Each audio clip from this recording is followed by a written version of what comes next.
when you consider Hashem as a father, as a mother, He will be next to you.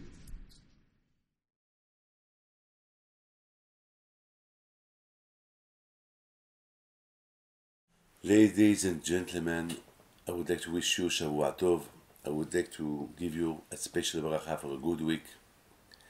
And those parashiot that we learn, the Hashem asked Moshe Rabbeinu to build the Mishkan, to build his house. As we know that the house of Hashem is not easy to build. You know that. I mean, as a lot of Hachamim said, that Moshe Rabbeinu did not understand how it's possible to build to Hashem a house. Even Moshe Rabbeinu, it was hard for him to understand.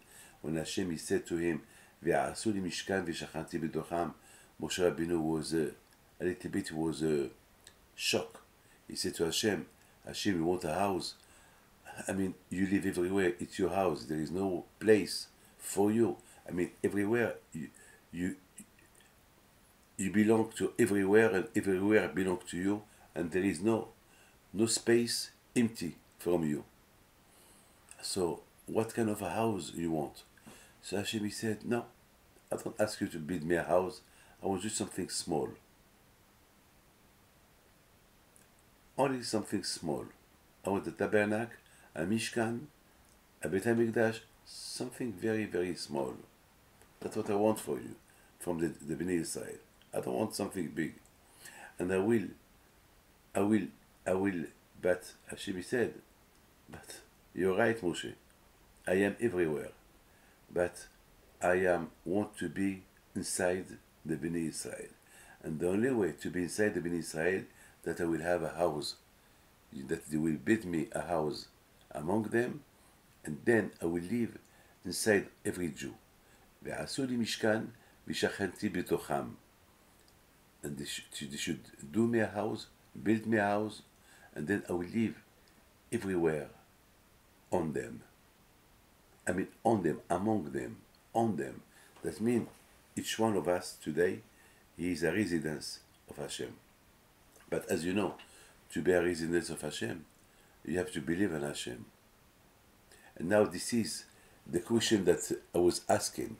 The Torah said, in the Parsha of vayakhel, Moshe Rabbeinu, he called all the Jewish people, vayakhel. He united them, all of them. And then he started to tell them about Shabbat. And then he told them about what they need to bring to build the house of Hashem. So the question is, Moshe Rabbeinu, usually he called the whole Jews after Kippur. As you know, the Jews, they did the idolatry, and then Hashem was very angry against them.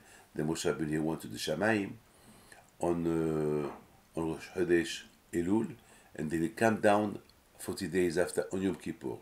And the one day after Yom Kippur, Hashem, he forgave them, he forgave the Jews on Yom Kippur, and then Moshe Rabbeinu, he called the whole Jews, and he was supposing to tell them about the Mishkan, about how what they need to build the Mishkan. Instead of telling them what they need to build the Mishkan, he started to talk to them about Shabbat, to keep Shabbat, and then he talked to them about the Mishkan.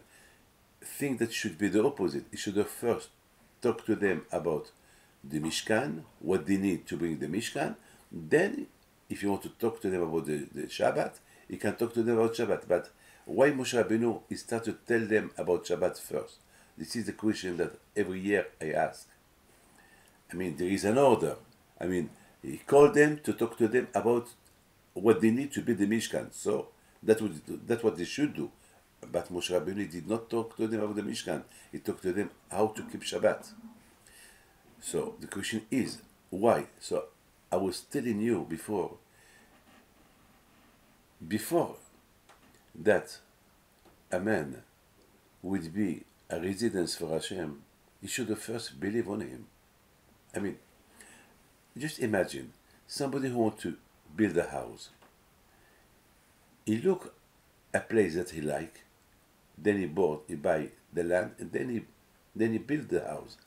And first he should have the money, and then he should have an architect. I mean, to build a house is not easy. To build a house, you need you need an architect, you need the money, you need the equipment, you need everything. And if you don't have all this, so you cannot build a house. So this is the same. To build the house of Hashem, you have to believe on Him. You need all the whole equipment, how to build the house of Hashem inside you, and that Hashem you will be the residence, that you will be the residence of Hashem. And that you have to believe, and the only way to believe in Hashem is Shabbat. I mean, just imagine, Shabbat is the day that everybody work. Shabbat is the day that everybody enjoy himself. I mean, it's a holiday, it's a weekend. A lot of people, they have a weekend, Shabbat Sunday. But for the Jews, Shabbat is not a holiday, it's not a weekend. No, Shabbat, it's a day of Hashem. Shabbat ul Hashem. Shabbat is a day that you have to go to shul. Of course, you have to rest. You can eat. You can enjoy yourself. But Shabbat, you have to be disconnected from everything. What about all my business? Shabbat, there is no business. If you believe in Hashem, the money that you will make on Shabbat, you can make it on Monday or Tuesday. This is the way how to believe in Hashem. So that's why Moshe Rabbeinu alav shalom, he said to the Bnei Israel, the only to be a Mishkan, a residence of Hashem, if can you imagine me, David Pinto, I will be the residence of Hashem, Hashem will be inside me? How it's possible? Yes. Yes. If I respect the mitzvot. If I respect the mitzvot, I can be.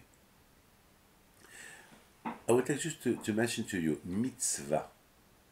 How you spell mitzvah, mem, tzadeh, vav, he. Take the first letter and the last letter.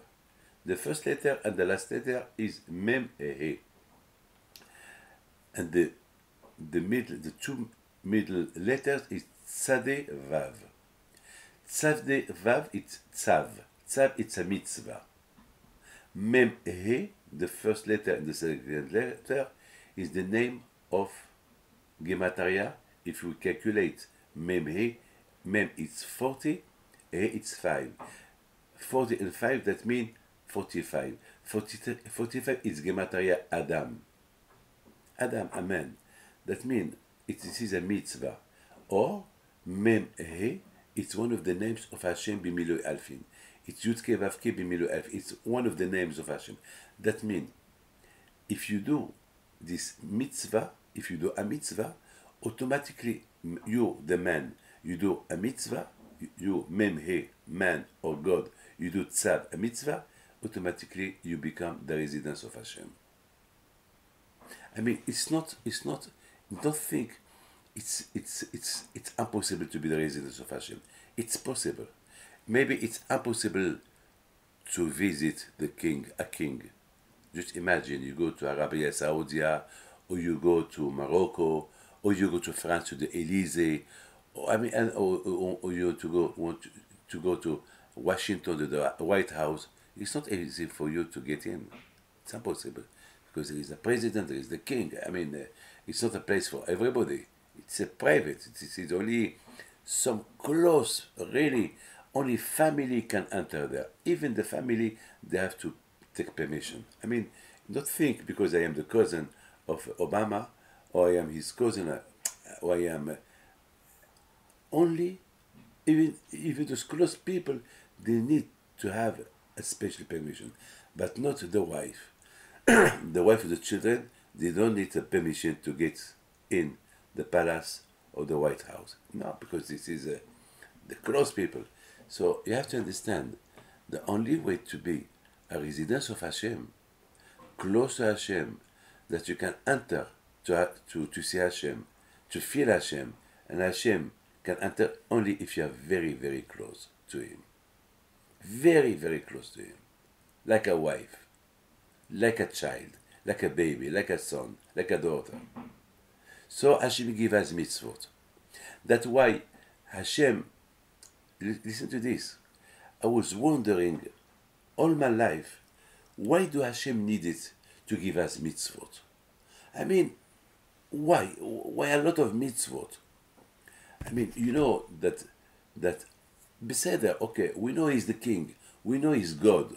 I mean, we know that he's the creator. But why mitzvot? Why don't eat that? That's what you should eat. Don't do this, don't do that. No. Even like don't kill, don't steal. It's something that everybody knows. We don't need that Hashem will put this in the Torah. I mean, even the laik, even people that they don't believe in God, they know that there is rules, there is orders, there is you cannot kill. There is in France, in America, in England, wherever you go, Arab country, Chinese, Middle East, Asia, wherever you go, they have their own laws. I mean, do we need Torah? That Torah to dictate us the laws? I mean, we don't need. I mean, it's normal. You know, without any kind of government, if there is any kind of government, it's the end of the world. I mean, there'll be civil war everywhere. It's impossible that a country with no government, with no police, with no judge, it's impossible. Pas possible. So, do we need really laws? Why Hashem give us a Torah? I mean, it's normal.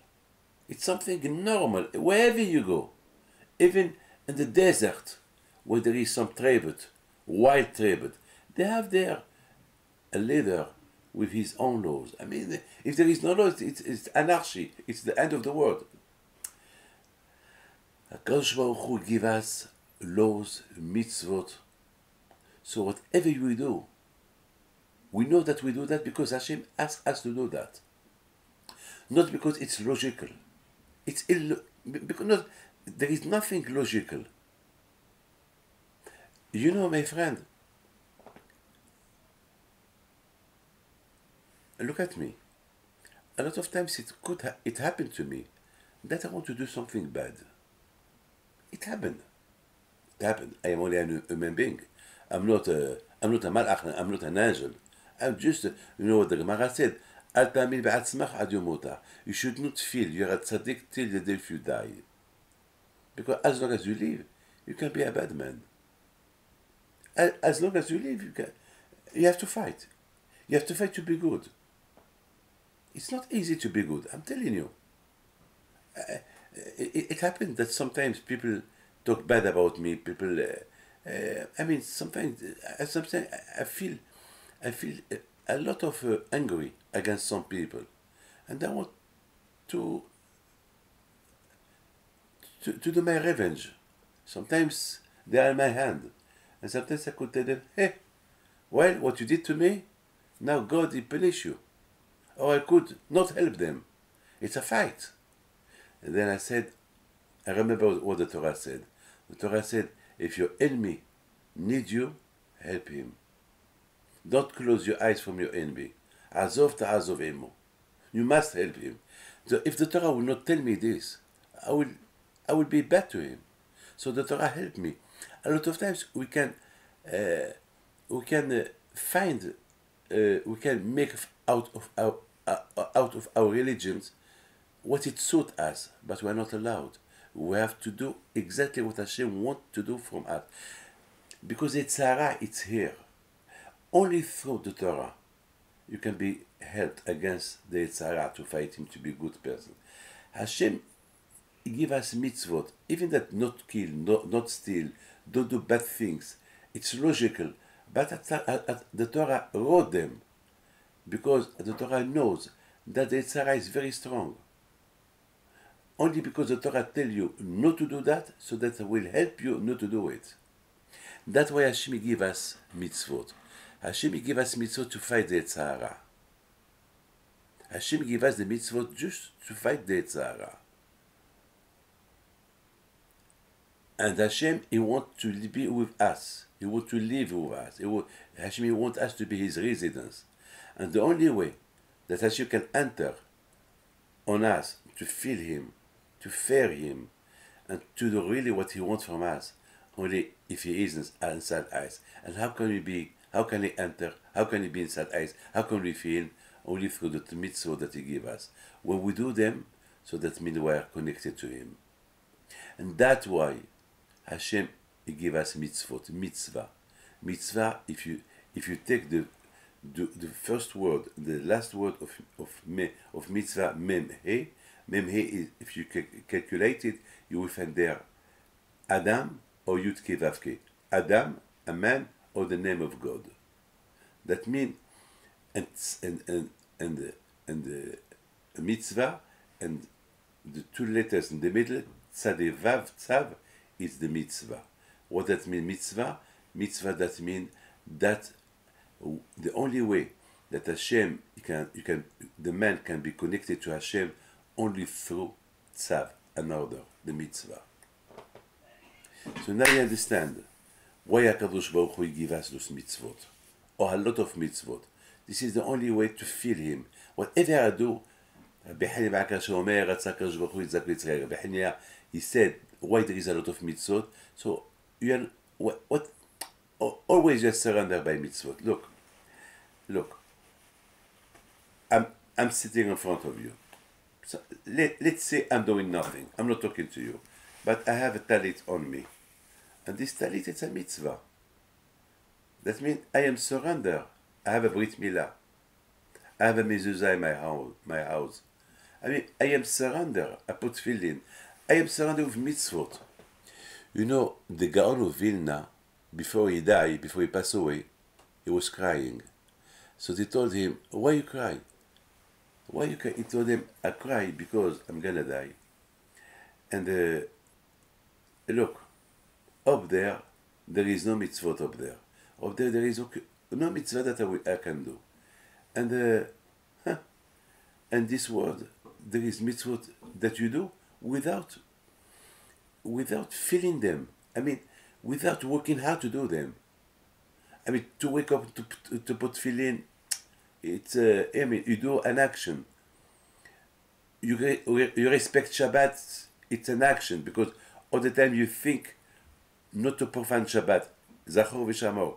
I have to respect Shabbat, but I have to open up my eyes, not to remember that it's Shabbat. I mean, my brain work 24 hours, all Shabbat. Hey, be careful, don't touch money, da.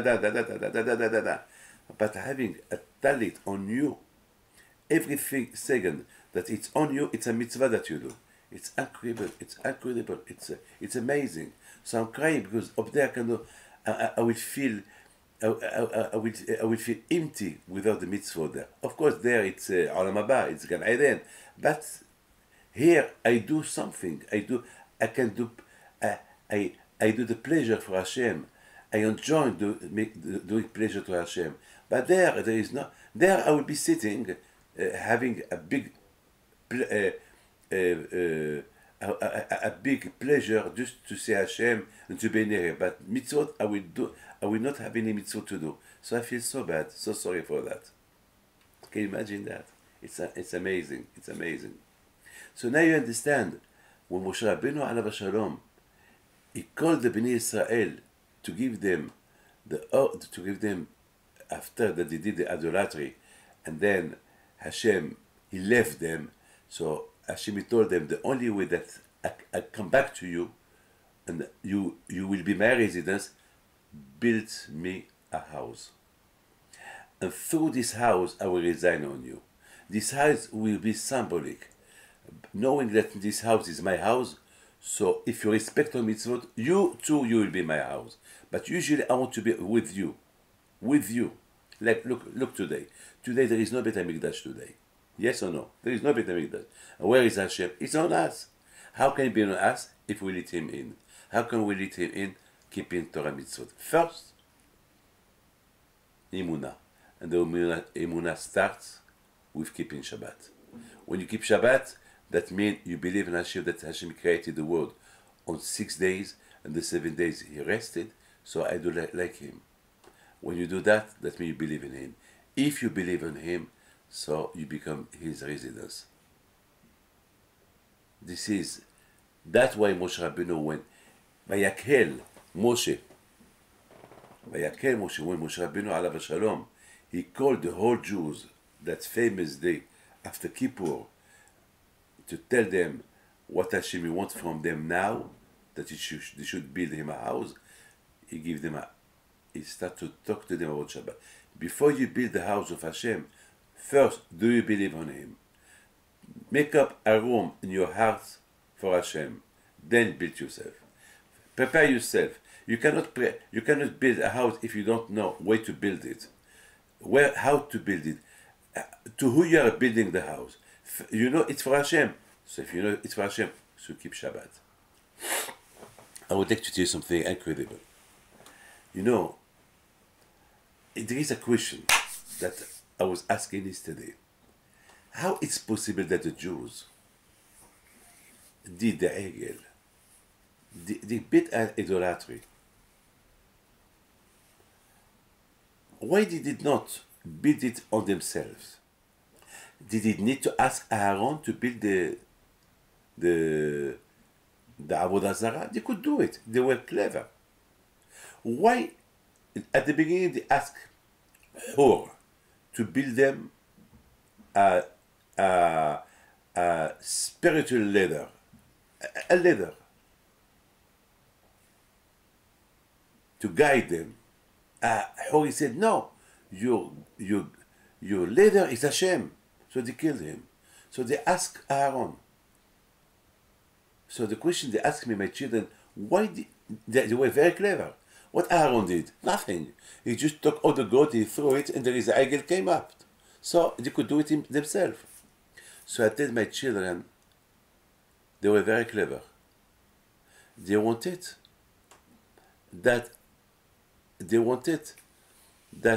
it's like a permission that if they will do themselves the vayakhel, we could say they are witchcraft, did something by kishuv, magic, because those who built it, their origin were Egyptian.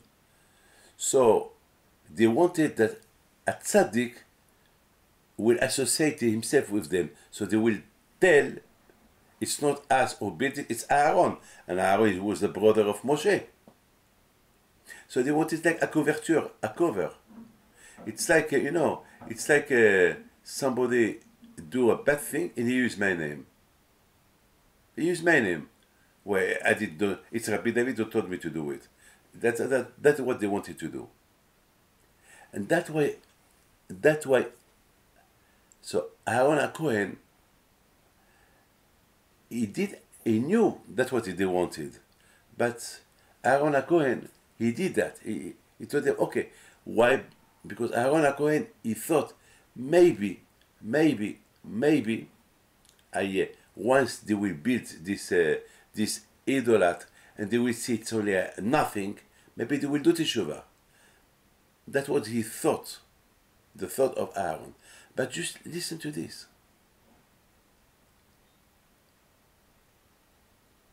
Those Rishaim that they created an idolatry. I mean, how can they keep Shabbat? How can they say, you are God? It's you who created the world. I mean, can you imagine? But the question is, what happened to them? Suddenly, what happened to them? I mean, with all the miracles that they saw, they heard the voice of Hashem. Why they created this kind of Avodah Zarah? And tell to this Avodah Zarah, you are the leader. You are our leader. I mean, they believe it so much on Moshe Rabbeinu. They should believe as well on Aaron. What happened to them? And Aaron HaKohen, they wanted to associate Aaron to tell people, well, we did nothing. It's Aaron who did it. And Aaron was a big tzaddik. So people will believe on Aaron. That means Aaron will be like the Heksher. Aaron, it's like he give them, yes, okay, what you do, it's okay, I am with you. What happened to them? Okay, Aaron, he did what he did for a lot of reasons. First, he did not know that Avodah Zarah wasn't gonna come out. And second, he said, well, wait till tomorrow. But they started to do what they did right away. Aaron HaKohen, he was worried that they killed him. If they kill him, Hashem will never forgive them. And Aaron HaKohen, he saw that most of the Jews, no one bothered to protect him against those Reshaim. But my question is against those Reshaim. I mean, what they are doing, it's rubbish. I mean, it's impossible what they did. My friend, listen to this. From here, we understand how the Tzara could be big. Can you imagine, in front of Har Sinai, they did the idolatry. I mean, in this Har Sinai, they heard the voice of Hashem. In Har Sinai, they received the Torah. In Har Sinai, they saw millions of miracles. In front of Har Sinai, they had the chutzpah to do Avodah Zarah. From here you see a man, how weak he is if he don't fight himself, with himself. From here you understand, just let me tell you this. In the synagogue is the house of Hashem. Do we see Hashem? No. But it's the house of Hashem. Hashem is invisible. But a lot of times we may forget the presence of Hashem and we start to talk bad things in the synagogue. We can even think about women, really bad things, in the synagogue. Because the fight against the Yitzhara is a non-stop fight. A lot of times you might think we believe so much in Hashem, and 1 second we can lose everything. It's a fight, it's a non-stop fight. Even, look, just imagine if those Jews that become Jews, they did the idolatry in front of the Har Sinai, or from the mountain of Sinai, where they received the Torah, and they see there fire, and every morning they receive food from the Shamayim. They did what they did in front of Hashem. Can you imagine how bad thing we can do when we don't see no sign of Hashem? The sign of Hashem, we should feel it through the Torah. Why Hashem he let those Jews do the Avodah Zarah? Just to teach you how much Yitzhara is strong. Even in front of Hashem, you can do idolatry. And I wanted to tell you this. Yerovam ben Nebat was a king. Because he didn't want that the Jews will go to Yerushalayim, he created a kind of Avodah Zarah in Eretz Israel. And he built a temple, and he told the Jews, you don't need to go to Jerusalem. If you want to bring some sacrifice, there is here a temple. So he created 2 temples in Eretz Israel. One in Dan, one in Beersheba. And one day there is a prophet who came to see the king. And the prophet told the king that God is annoyed against him. And the king, instead of doing teshuvah, he wanted to kill him. I mean, you see, Ahya Shiloni was the big prophet who gave the kingdom to Yerovam ben Nebat. I mean, just imagine, Ahya Shiloni, he was a big prophet. He talked to Hashem. And it's Hashem who told Ahya Shiloni, the time has come that there will be 2 kings in Eretz Israel. One king from the family of David HaMelech, he will be the king of the tribe of Yehuda and Binyamin, and the other king from Israel, he will be the king on 10 tribes. And that's what he did. And he became a big king. I mean, and what he did, that king, it's Hashem who give him a kingdom on a plate. He did Avodah Zarah. And Ahya Shiloni, he came, he told him, what you do? He said, well, I mean, this is the kavod. Sometimes people are blind with gav, with kavod, and they don't want to see the truth, the emet. That's what happened to those Jews. They decided to build themselves somebody close to them, something built by their own hand to be their leader, a spiritual leader. But in front of you there is Hashem, there is the mountain, Moshe is there. You don't care. Exactly, Hashem, he did not stop them because Hashem wanted to show them, look, you are in front of the truth, you are in front of the emet, and you are doing bad things. And you stick to the sheker. It's incredible, incredible. I mean, it's.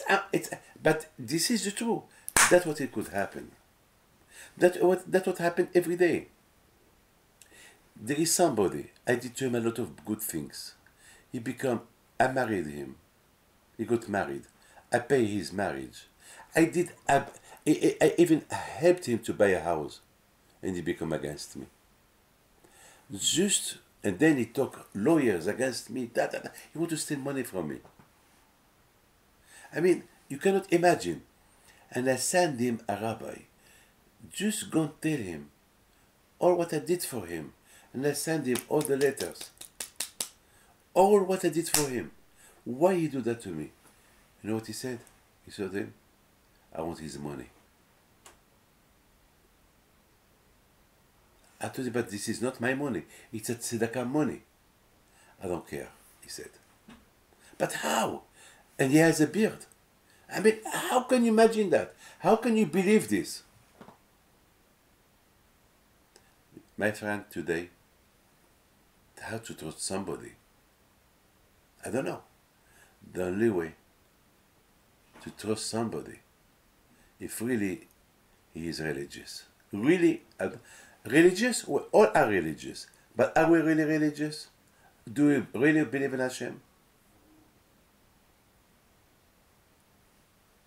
At least the Torah help you. But a real Torah. And that was Moshe Rabbeinu, alav shalom. Moshe emet v'Torah emet. The Torah is true. The Torah is emet. The Torah make out of you a real man, a true man, a emet man. But you have to love the Torah. You have to really because you must really feel and be the residence of Hashem.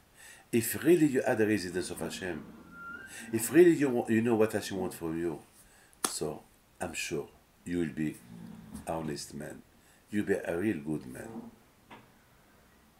I like in those dollars in America, there it's written, in God we trust. I mean, I don't know who had the idea to write this, in God we trust. This is the only country in the world that they have this word, in God we trust. I mean, sometimes this is, I don't know who wrote it, but I will just give you my explanation. Unfortunately today, you can have two gods. God and the dollar, money. Now, it's up to you. Do you believe on the dollar? That with the dollar, if you're a millionaire, you can do whatever you want to do with this? Or really you believe in God? It's God who gives you that dollar. And He can take it out of you and give it to somebody else. It's Hashem who is the Baal Habayis. Today, unfortunately, a lot of people, they consider the money the God. Because with the money I can do whatever I want to do. I'm the boss. I can be the king. I can be the most powerful man with the money. But don't forget, it's God who give you that. And God we trust. Otherwise, you lose. You may lose $100 and that you consider that like your God, or really you would disconnect yourself from God. Look what happened in Ground Zero. Those two buildings, the twin buildings that they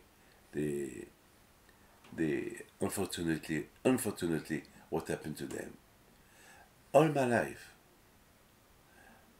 for years, always, I will never forget that. Those two buildings, in a few minutes, thousands of people die, collapse. I mean, and that place, they call it Ground Zero. I don't know who gave that name, Ground Zero, I don't know. But this place, its name is Ground Zero.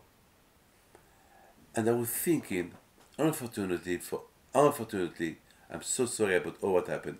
I'm sorry about all the thousands of people that died, that pass away there.